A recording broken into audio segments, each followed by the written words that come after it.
আমি তোমার আর মেহরাব শিকদারের কথা সব শুনেছিলাম। আমি জানতাম না যে মেহরাব শিকদারের তোমার জন্মদাতা পিতা। কোনো বাবা যে তার সন্তানের সঙ্গে এমনটা করতে পারে, এমনটা হয়তো কেউই কস্মিক কালও ভাবতে পারেনি। পিতা বাবা শব্দগুলো কর্ণগোচর হতেই তীব্র রাগে শরীরের প্রতিটা রন্ধ্রে রন্ধ্রে ছলকে উঠল। অত্যন্ত তেজি স্বরে ভূমি বলে উঠল, ওই নোংরা লোক আমার কিছুই হয় না, ঘৃণা করি তাকে আমি। প্রত্যুত্তরে আর কিছু বলার সুযোগ পেলেন না পিঙ্কি। চোখ দুটো মুদে আসছে, ঘুম পাচ্ছে ভীষণ। ভূমি ওনার দিকে তাকিয়ে রয়েছে। মহিলা গাড়ির সিটে হেলান দিয়ে রেখেছে, তাকিয়ে থাকতে পারছেন না বিধায় চোখ দুটো বন্ধ করে রেখেছেন। ভূমি বুঝতে পারলো না যে পিঙ্কি জেগে আছে নাকি ঘুমিয়ে পড়েছে। এখনই সুযোগ গাড়ি থেকে নামার, এখান থেকে পালিয়ে যাওয়ার। আর মাত্র কয়েক কদম, তারপরে ভূমি প্রলয়ে আবারও মিলিত হবে। এভাবেই আরো 5 মিনিট সময় অতিবাহিত হলো। গাড়িতে ড্রাইভার নেই। ভূমি এবার হাত দিয়ে পিঙ্কির মুখের ওপর নাড়াচাড়া করতে শুরু করলো। বোঝার চেষ্টা করছে পিঙ্কি ঘুমিয়েছে না কি না।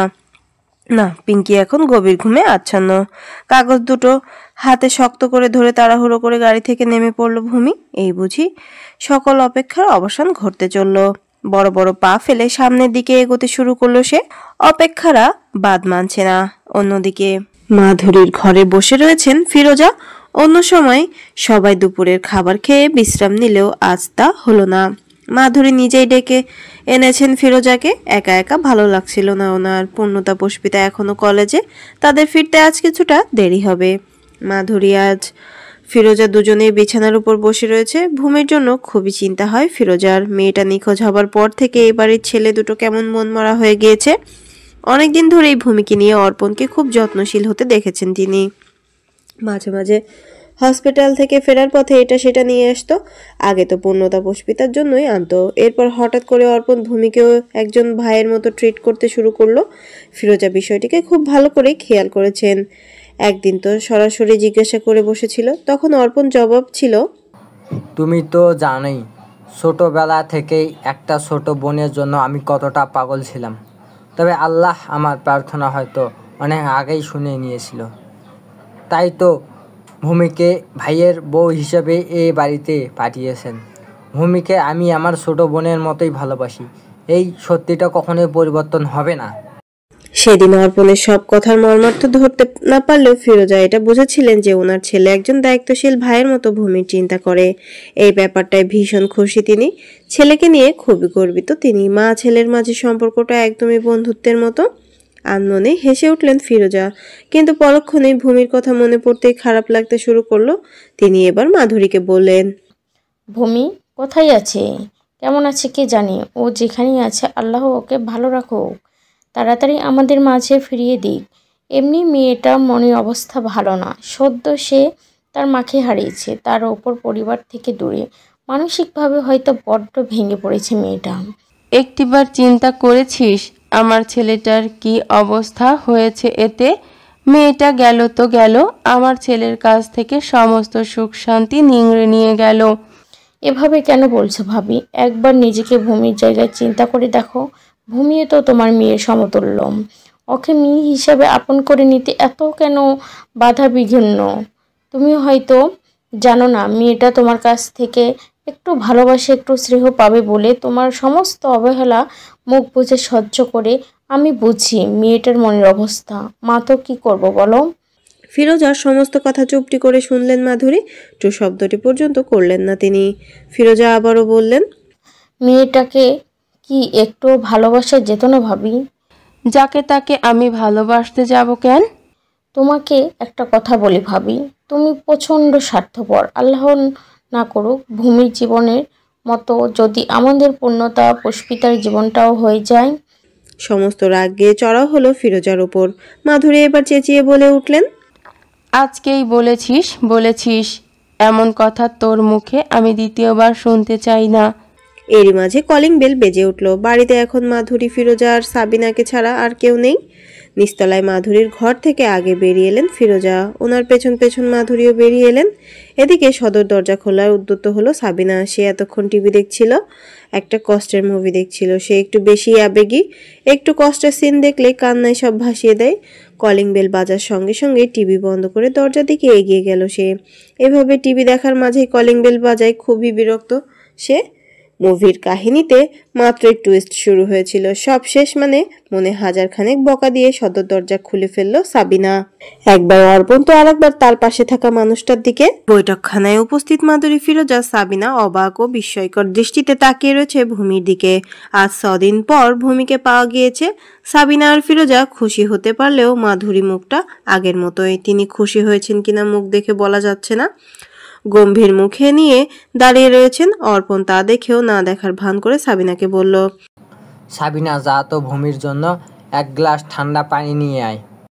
চট করে সাবিনা জবাব দিল, আচ্ছা ছোট ভাইজান। সাবিনা রান্নাঘরে চলে যেতেই ফিরোজা জিজ্ঞাসা করলেন, তুই ভূমিকে কোথায় পেলি বাবা?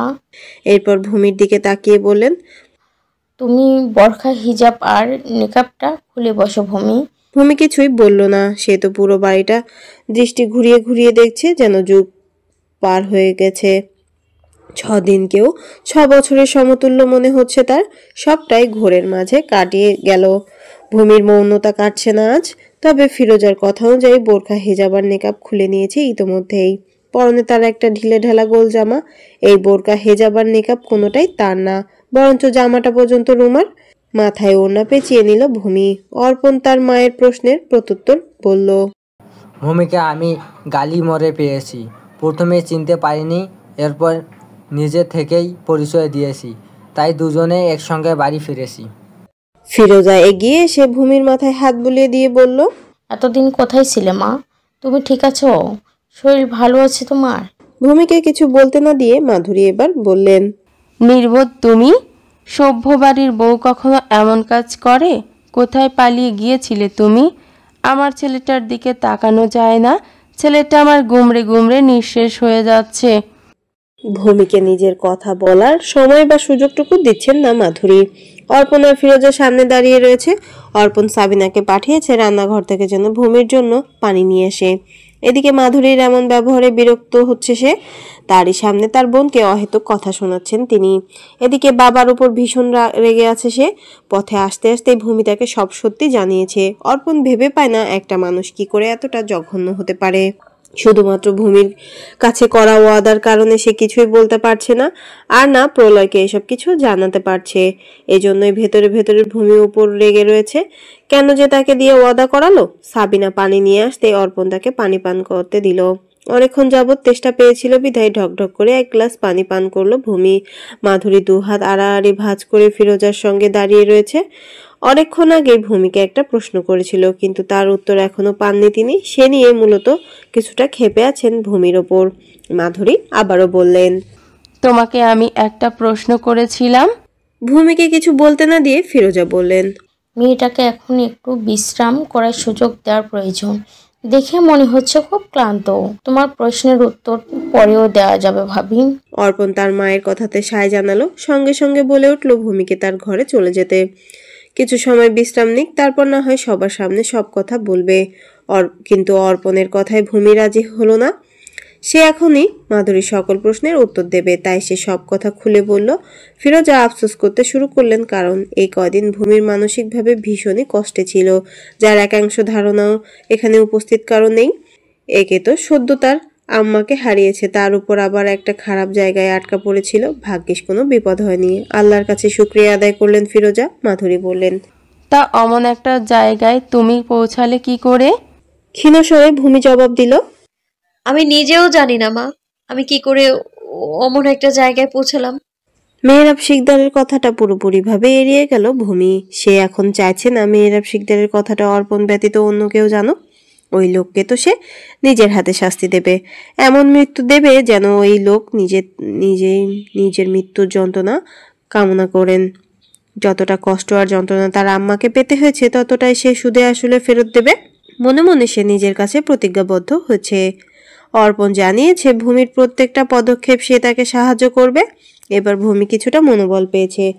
এরই মাঝে পূর্ণতা পুষ্পিতা কলেজ থেকে এসেছে। বৈঠকখানায় ভূমিকে দেখে ওরা 2 বোন খুবই খুশি হয়েছে। আনন্দে আটখানা পুষ্পিতা দৌড়ে এসে ভূমিকে জড়িয়ে ধরল।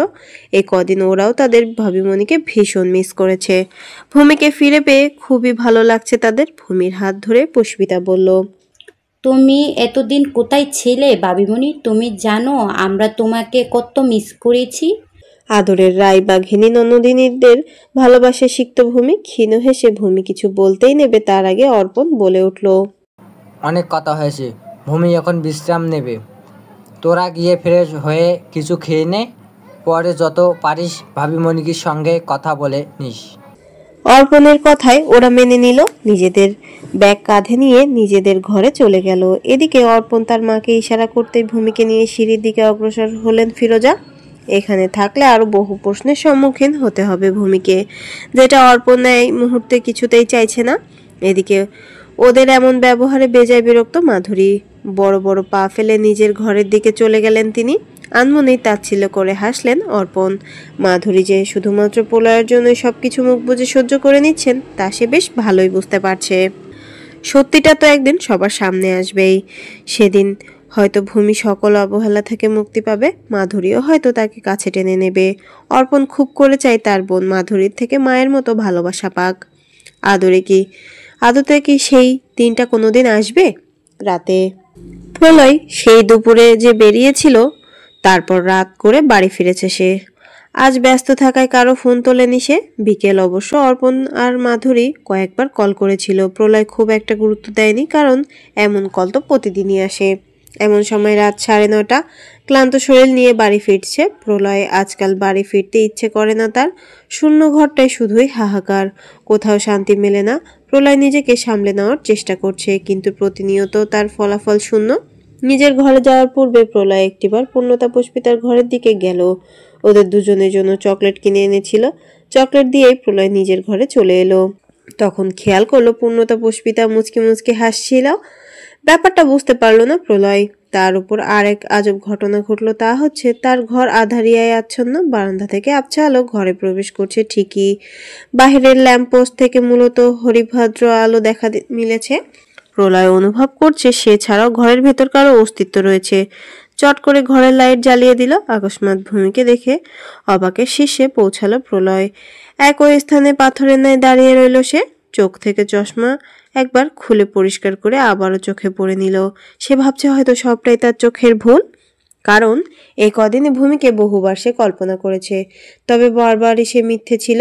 আজ কি সত্যি তার ভূমিকন্যা ফিরে এসেছে? প্রলয় ধীর পায়ে এগিয়ে গেল ভূমির দিকে।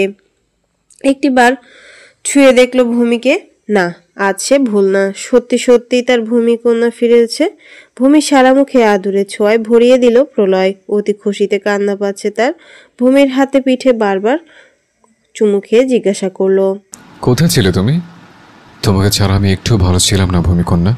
সহজ কথা বলতে গিয়েও পুরুষালী গম্ভীর কণ্ঠনালী কাঁপছে। প্রলয়ের অবস্থা কিছুটা হলেও বুঝতে পারলো ভূমি। নিজে থেকে প্রলয়কে জড়িয়ে ধরলো। মনে হচ্ছে যেন এক যুগ পর নিরুপদ্রব বুকটায় মাথা রেখেছে সে। আবেশে চোখ দুটো বন্ধ করে নিয়েছে ভূমি। সেই চিরচেনা সুবাসে মুগ্ধকারিণী আরো লেপ্টে রইল তার অর্ধাঙ্গের বক্ষস্থলে। ভূমির মাথায় হাত বুলিয়ে প্রলয় জিজ্ঞাসা করলো, কোথায় ছিলে তুমি?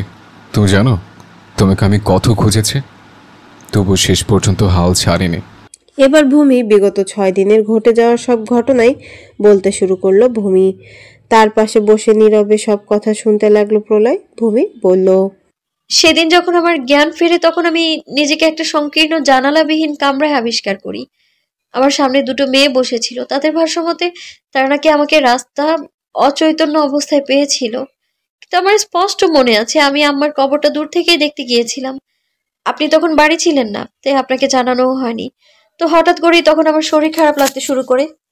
উপলব্ধি করছিলাম শরীর প্রচন্ড ঘামছে, হাত পা দুটো নিঃসার হয়ে পড়ছিল, চোখ দুটো মেলেও তাকাতে পারছিলাম না। ওই শক্তিটুকুও ছিল না আমার। এরপর কখন যে জ্ঞান হারাই আমার আর মনেই নেই। কয়েক ঘন্টার ব্যবধানে আমি গ্রাম ছাড়া কি করে গ্রাম ছেড়ে অন্য একটা জায়গায় পৌঁছে গেলাম আমার জানা নেই। সেটা মনে হচ্ছিল ঘটনাগুলো সব আকস্মিক ভাবেই ঘটেছে। হুট করে একটা নিষিদ্ধ জায়গায় কি করে পৌঁছে গেলাম আমার জানা নেই। বারবার শুধু মনে হয়েছে কি করে এখান থেকে পালিয়ে আসা যায়। প্রতি মুহূর্তে আমি দিক বিদিক শূন্য হয়ে পড়ছিলাম। একমাত্র তিথি আপু আমার খেয়াল রেখেছেন। ওখান থেকে পালাতে উনিই আমায় হেল্প করেছেন। আজ ওখানকার সর্দার নিয়ে আমায় নিয়ে বের হয়েছিল। বের হবার কথাটা আগে থেকেই জানা ছিল, তাই তিথি আপু ওনার পানির সঙ্গে ঘুমের ওষুধ মিশিয়ে দিয়েছিল। ওই পানি পান করার সঙ্গে সঙ্গেই পিঙ্কি ঘুমিয়ে পড়েন আর আমি সেই সুযোগ বুঝে পালিয়ে আসি।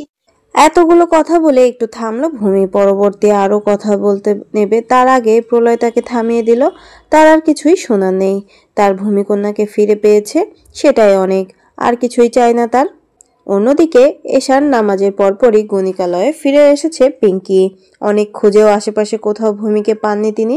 গণিকালয়ে ফিরে সেই চেঁচামেচি শুরু করে দিয়েছেন, সমস্ত রাগ ঝাড়ছেন তিথির ওপর। ভূমির পালিয়ে যাওয়া নিয়ে মনে মনে খুশি হলেও প্রকাশ্যে সকলের সামনে নিজের ক্ষিপ্ততা প্রকাশ করলেন পিঙ্কি। চামেলি অনেকক্ষণ ধরেই তিথির সঙ্গে খারাপ ব্যবহার করা যাচ্ছে, তার ভাষ্যমতে তিথি কোনো কলকাঠি নেড়েছে ভূমিকে পালাতে সাহায্য করবে বলে। একমাত্র সেই তো সারাক্ষণ আঠার মতো লেগেই ছিল। তিথির বাহু ধরে ঝাঁকিয়ে চামেলি জিজ্ঞাসা করলো, ভূমিকে তুমি কোথায় পেলে?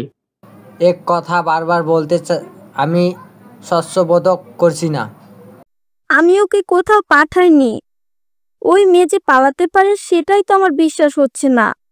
আমাকে বিশ্বাস কর, আমি কিছুই জানি না। কিছুটা তাচ্ছিল্য করে চামেলি বলল, কিছু হয়নি, আমার খাওয়া হয়ে গিয়েছে, আমি ঘরে যাচ্ছি। বাকিরা যে যার কাজে যাও। পিঙ্কির কাছ থেকে ধমক খেয়ে ফাটা বেলুনের মতো চুপসে গেল চামেলি। বাকিরা যে যার কাজে আগেই লেগে পড়েছে। গণিকা মহলে সকলে পিঙ্কি এবং তার রাগকে ভীষণ ভয় পায়। রাগ মাথায় চলে হিত জ্ঞান শূন্য হয়ে পড়েন পিঙ্কি।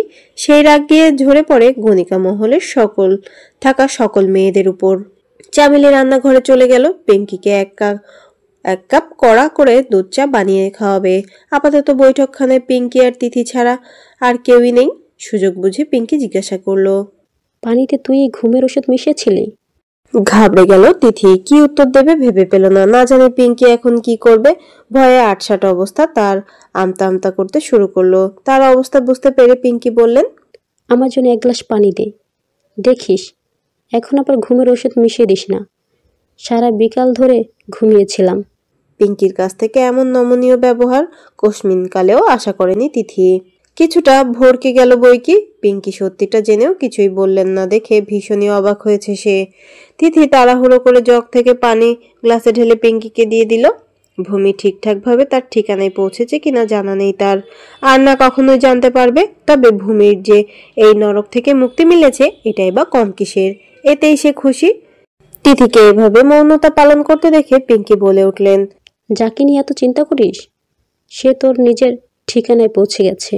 চকিত দৃষ্টিতে তাকালো তিথি। তার বিশ্বাস হচ্ছে না এই কথা পিঙ্কি তাকে বলছে। আজ পিঙ্কিকে একদম অন্যরকম লাগছে, মনে হচ্ছে অনেকটা বদলে গিয়েছেন তিনি। তার মানে পিঙ্কি সবটাই জানতো, তবুও কিচ্ছুটি বললেন না। অবিশ্বাস্য কম্পিত কণ্ঠে তিথি বলল, ম্যাডাম আপনি?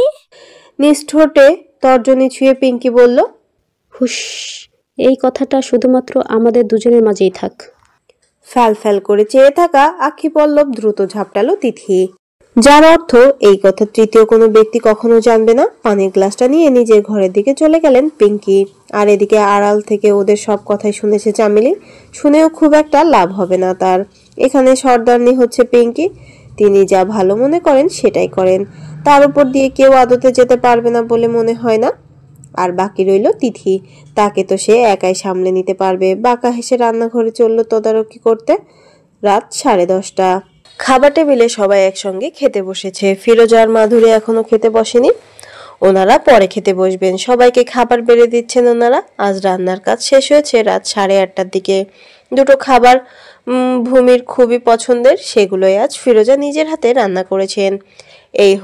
এক হলো শিং মাছ টমেটো আলু দিয়ে ঝোল, আর একটা খাবার হলো ঝাল ঝাল করে দেশি মুরগির মাংস ভুনা।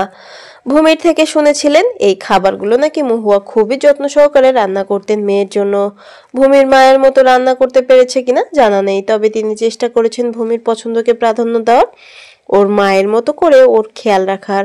খাবার টেবিলে ভূমিকে দেখে তখন চক্ষু চড়ক গাছ। তিনি আশা করতে পারেননি যে ভূমি এভাবে পালিয়ে এসে খুঁজে খুঁজে ঠিক বাড়িতেই চলে আসবে, এমনটা ওনার কল্পনাতীত ছিল। গ্রামের এই সহজ সরল মেয়েটাকে তিনি একটু বেশি সহজ সরল মনে করেছিলেন, তাই এখন ওনাকে পস্তাতে হচ্ছে। খাবার খাওয়ার এক পর্যায়ে অর্পণকে মেহরাব শিকদার জিজ্ঞাসা করলো, ভূমিকে তুমি কোথায় পেলে? অর্পণের কথা শুনে সকলে ড্যাব ড্যাব করে তাকিয়ে রয়েছে তার দিকে। যে ছেলে কিনা সবসময় সকলের বাধ্যগত হয়ে থাকতো, সে ছেলেই কিনা তার বাবার মুখে মুখে কথা বলছে। ছেলের কথার প্রত্যুত্তরে ফিরোজা বললেন, বাবার সঙ্গে কেউ এভাবে কথা বলে? কি হয়েছে তোর? বাকিরা কেউই অর্পণকে জোর করলো না। হাত ধুয়ে নিজের ঘরে চলে গেল অর্পণ। বাবার সঙ্গে কখনোই সে এমন ব্যবহার করে না, তবে আজ তার কি হলো? সবাই মনে করছে হয়তো কোনো বিষয় নিয়ে মন খারাপ, আর নয়তো কিছু নিয়ে চিন্তা করছে, তাই তারা বিষয়টিকে নিয়ে খুব একটা ঘটালেন না। অর্পণের মুড এমনিতেই ঠিক হয়ে যাবে। উপস্থিত কেউ অর্পণের মনের অবস্থা বুঝতে না পারলেও ভূমি ঠিকই বুঝলো। এমন ব্যবহারের মানেটা বুঝতে তার 1 সেকেন্ডও সময় লাগেনি তার। মেহরাব শিকদার আর চোখে বার কয়েক তাকালেন ভূমির দিকে। প্রলয় নিজের হাতে ভূমিকে খাইয়ে দিচ্ছে। আজ লাশ লজ্জার মাথা খেয়েছে যেন। ভূমিও কিছু বলছে না, অপলক দৃষ্টিতে প্রলয়ের দিকে তাকিয়ে খাবার খাচ্ছে। বাচ্চা আসার কথাটা এখনো প্রলয়কে জানাতে পারেনি সে। তখন বলতেই নিচ্ছিল, কিন্তু প্রলয় তাকে কিছু বলতেই দিল না। সে চায় তার অনাগত সন্তান ছেলে হোক বা মেয়ে, প্রলয়ের মতোই হোক। পানি পান করে আলতো স্নেহময় হাতটা নিজের পেটের উপর রাখলো ভূমি। মা হবার অনুভূতি সত্যি খুব অসাধারণ। কথাটা জানলে হয়তো প্রলয় খুবই খুশি হবে, তাকে আরো বেশি বেশি ভালোবাসবে। ভালো তো বাসতেই হবে। এই সময় মায়েরা তার আর সন্তানের জন্য দ্বিগুণ ভালোবাসা পায়। তার ক্ষেত্রে অবশ্যই সেটা হবে। আজ অনেকটা তৃপ্তি নিয়ে খাবার খেয়েছে ভূমি। বাড়িতে ফেরার পর একবারের জন্য গা গোলায়নি তার, বরঞ্চ শরীরটা বেশ ভালো লাগছে। ওইখানকার নোংরা আর অপবিত্র পরিবেশে থাকতে খুব কষ্ট হচ্ছিল তার। যদিও তাকে একটা জানালাবিহীন ঘরের ভেতর এক প্রকার আটকে রাখা হয়েছিল, বন্দিদশা থেকে মুক্তি পেয়ে আকাশে উঠতে ইচ্ছে হচ্ছে ভূমির। খাওয়া হয়ে গেলে সে চেয়ার ছেড়ে উঠে দাঁড়ালো। তাকে খাইয়ে দেওয়ার চক্করে প্রলয় এখনো কিচ্ছুটি খায়নি। আসার পর থেকে লোকটা তার যত্ন নিয়ে যাচ্ছে। এদিকে ছেলের এমন ব্যবহার করার কোনো কারণ খুঁজে পেলেন না মেহরাব শিকদার। অর্পণ কেন ওনাকে না দেখার ভান করছে, কেন ওনার সঙ্গে এমন অদ্ভুত আচরণ করছে, তার কোনো উত্তরই ওনার কাছে আপাতত নেই। রাত 1:30। রাত গভীর হচ্ছে, শুধুমাত্র ঘুম নেই ভূমির দু চোখে। গম্ভীর হয়ে কিছু একটা ভেবে যাচ্ছে সে। মেহরাব শিকদারকে হালকাভাবে নেওয়া তার একদমই উচিত হচ্ছে না। যে নিজের অপকর্ম ঢাকতে মানুষ খুন করাতে পারে, সে যাচ্ছে তাই করতে পারে। তার এখন একটাই ভাবনা, কি করে মেহরাব শিকদারের সমস্ত অন্যায় কাজের প্রমাণ বের করবে। এই জঘন্য লোককে দুনিয়ার মাথা উঁচু করে বাঁচতে দেওয়া যাবে না। মেহরাব শিকদারের কথা, প্রতিটা পাপের শাস্তি সে নিজের হাতে দেবে। একমাত্র এই লোকের জন্য তার জীবনটা আজ এলোমেলো। তার আম্মাকে মরতে হয়েছে শুধুমাত্র এই লোকের জন্য। মাথার উপর থেকে আম্বা নামক বটবৃক্ষটা আর নেই। কয়েক ফোঁটা অশ্রু বর্ষণ হলো। আধারিয়া কামড়া বিছানা হাতড়ে প্রলয়কে খোঁজার চেষ্টা করলো সে। প্রলয় হয়তো ওপাশ ফিরে শুয়েছে। ভূমি আজ নিচ থেকে এগিয়ে গেল, পেছন থেকে প্রলয়কে শক্ত করে জড়িয়ে ধরলো। আম্মাকে হারিয়ে দ্বিতীয়বার সে প্রলয়কে হারাতে চায় না। সবে ঘুমানোর চেষ্টা করছিল প্রলয়। সে মনে করেছিল ভূমি হয়তো ঘুমিয়ে পড়েছে, কিন্তু তার ভাবনা সম্পূর্ণ ভুল।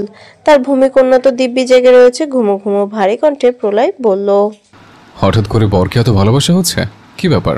প্রলয়ের কণ্ঠ শুনে অবাক হলো সে। লোকটা এখনো জেগে রয়েছে। সে তো ভেবেছিল প্রলয় হয়তো এতক্ষণে গভীর ঘুমে, তাই তো জড়িয়ে ধরলো। ভূমি মুখে বলল, তার মানে আপনি ঘুমাননি? ঘুমিয়েছিলাম তো, কিন্তু তুমি কোথায় আমাকে ঘুমোতে দিলে ভূমিকন্যা? এই বলে পাশ ফিরে ভূমির ওপর চড়ে কপালে আদুরে স্পর্শ ছুঁয়ে দিল। প্রলয় নিজের মাঝে নেই। সে মত্ত হতে চায় তার ভূমিকন্যার মাঝে। আর বিলম্ব না করে ভূমিকে আদরে আদরে ভরিয়ে দিতে শুরু করলো প্রলয়। যুগ্ম দেহাবয় নিজেদের অধরামৃতের স্বাদ গ্রহণ করতে শুরু করলো। সেও প্রলয়কে থামানো যাচ্ছে না। লোকটা যেন মুহূর্তে উন্মাদ হয়ে গিয়েছে। ভূমিকে আগলে নিয়েছে নিজের মাঝে। বেশ অনেকটা সময় অতিবাহিত হবার পর ভূমির মুখের দিকে তাকালো প্রলয়। ঘরে ঘুমবাতি জ্বালিয়ে রাখা। এই আবছা আলোতে ভূমিকে দেখে ক্ষীণ হাসলো সে। মেয়েটা চোখ বন্ধ করে ক্রমশ হাঁপাচ্ছে। ভূমির বুকের উপর মাথা রাখলো প্রলয়। শরীরের মৃদু কম্পন খুব করে অনুভব করলো সে। এবার চোখ মেলে তাকালো ভূমি। শরীরের ওপর প্রলয়ের ভার সহ্য করতে না পেরে বলল, একটু সরুন এমপি মশাই, ওর শরীরে চাপ লাগছে। প্রলয় শুনল না। সেভাবে শুয়ে রইল। অনেকদিন পর তার ভূমিকন্যাকে সে কাছে পেয়েছে। আজ আর কোনো বাধা সে শুনবে না, না ভূমিকে কোনো বাধা দিতে দেবে। ভূমির গ্রীবাদেশে আদুরে ছোঁয়ায় ভরিয়ে দিল। সেই সঙ্গে গ্রীবাদেশে কিছু চিনচিনে ব্যথা অনুভূত হলো ভূমির। তবে সে তা সহ্য করে নিল। প্রলয় সেভাবে শুয়ে থেকে ভূমিকে বলল, আজকে রাতটা শুধু আমার আর তোমার মন থেকে সকল বিষণ্ণতার গ্লানি আমি নিংড়ে নিতে চাই ভূমিকন্যা। আজ আর বাধা দিও না। ব্যাকুল হৃদয় এক পশলা মেঘের আবির্ভাব ঘটুক প্লিজ। এভাবেই আরো কিছুদিন কেটে গেল। নিজের প্রেগনেন্সির কথাটা বলার সুযোগই হয়ে উঠল না ভূমির। প্রলয় 3 দিন হলো ঢাকার বাহিরে গিয়েছে, আজ ফিরে আসবে। এই কদিনে আগের থেকেও কিছুটা নাদোষ নুদোষ হয়েছে ভূমি, গাল দুটো ফোলা ফোলা। দিনকে দিন জলুস যেন বাড়ছে। আজ অনেকগুলো কাজ করে ফেলেছে সে। ঘরে যত আধোয়া কাপড় জামা কাপড় ছিল সবগুলো একসঙ্গেই ধুয়ে দিয়েছে। এখন মনে হচ্ছে এই অবস্থায় কাপড় চোপড় ধোয়া তার মোটেও উচিত হয়নি। শরীর অস্থির করতে শুরু করেছে, মাথা ঝিমঝিম করছে, অন্য কাজ করার সুযোগও হয়নি তার। নিজের প্রেগনেন্সির কথাটা প্রলয়কে জানানোর জন্য মনটা আঁকুপাকু করছে 2 দিন ধরেই। প্রলয় ঢাকা ফিরে এলেই জানিয়ে দেবে বলে সিদ্ধান্ত নিয়েছে সে। ভাবতে ভাবতে বিছানায় নতুন চাদর বেছানোর জন্য উদ্যত হলো ভূমি, তবে শরীরে কুলাচ্ছে না। ভাবলো বিছানায় বসে কিছুটা সময় জিরিয়ে নেবে। এরই মাঝে পূর্ণতা পুষ্পিতা ঘরের ভিতরে এলো। ভূমিকে এভাবে বসে থাকতে দেখে পূর্ণতা জিজ্ঞাসা করলো, কি করছিলে গো ভাবিমণি? বিছানায় চাদর বিছাতে নিচ্ছিলাম। ভূমি তার খারাপ লাগাটাকে ওদের 2 বোনের থেকে এড়িয়ে গেল। অন্যদিকে কিছু একটা মনে করে পূর্ণতা বলল, ভাবিমণি, আমরা দুজন তোমাকে সাহায্য করি। আমি করে নিতে পারবো, তোমরা কি কিছু বলবে? পূর্ণতাকে কিছু বলতে না দিয়ে পুষ্পিতা বলতে শুরু করলো, তোমার সঙ্গে আড্ডা দিতে এসেছিলাম। আজ তো কলেজ নেই, বাসায় থেকে থেকে বোর হচ্ছি। বাড়ি থেকে বের হওয়ারও কোনো পারমিশন নেই। ইস, যদি বড় ভাইয়া যদি একটু পারমিশন দিত। পুষ্পিতার বাহিরে চাপড় মেরে পূর্ণতা বলল, বড় ভাইয়া যা করে আমাদের ভালোর জন্যই করে, তাই তুই চুপ থাক। আমরা সারা দুপুর আজ ভাবিমণির সঙ্গে আড্ডা দেব। এই বলে একটু ঝুঁকে বিছানার চাদর একপাশে ঠিক করতে শুরু করলো সে। ভূমি তাকে বাধা দিতে গেলেও শুনলো না, নিজে থেকে বিছানাটা সুন্দর করে গুছিয়ে দিল। পুষ্পিতা এবার বিছানায় আয়েশ করে বসলো। কাজে বড্ড অলস সে। ভূমি ঘর ঝাড়ু দেওয়ার জন্য উদ্যত হলে পূর্ণতা এবার তাকে থামিয়ে দিয়ে নিজেই ঝাড়ু হাতে নিয়ে নিল। এবারও ভূমির কোনো বাধা সে শুনলো না, কাজগুলো পূর্ণতাই করে দিল। এদিকে ভূমিকে জোর করে বিছানায় বসিয়ে পুষ্পিতা রাজ্যের কথা বলা শুরু করে দিয়েছে। পূর্ণতাও ওদের সঙ্গে যোগদান দিল। বিকালে কিছুক্ষণ আগেই সাবিনাকে দিয়ে ডাক পাঠিয়েছেন ফিরোজা। ভূমি তখন সবে ঘুম থেকে উঠে আসরের নামাজ আদায় করে বিছানায় বসেছিল। ক্লান্ত থাকায় দুপুরে পূর্ণতা পুষ্পিতার সঙ্গে আড্ডা দিতে দিতে কখন যে ঘুমিয়ে পড়েছে তার ইয়ত্তা নেই। ভূমিকে ডেকে সাবিনা নিজের কাজে চলে যায়। এরপর পেছন থেকে ধীর পায়ে ভূমিও সিঁড়ি ভেঙে নিচে নেমে এলো। ফিরোজার ঘরের সামনে এসে দাঁড়ায়, টোকা দিল। ভেতর থেকে সাড়া পেতে সে ঘরের ভেতর প্রবেশ করলো। বিছানায় বসে উপন্যাসের বই পড়ছিলেন ফিরোজা। ভূমিকে দেখা মাত্রই বইটা বন্ধ করে বালিশের পাশেই রাখলেন। ক্লান্ত ফোলা ফোলা চোখে তাকিয়ে রয়েছে মেয়েটা। ফিরোজা এবার জিজ্ঞাসা করলেন, তোমাকে খুব ক্লান্ত দেখাচ্ছে।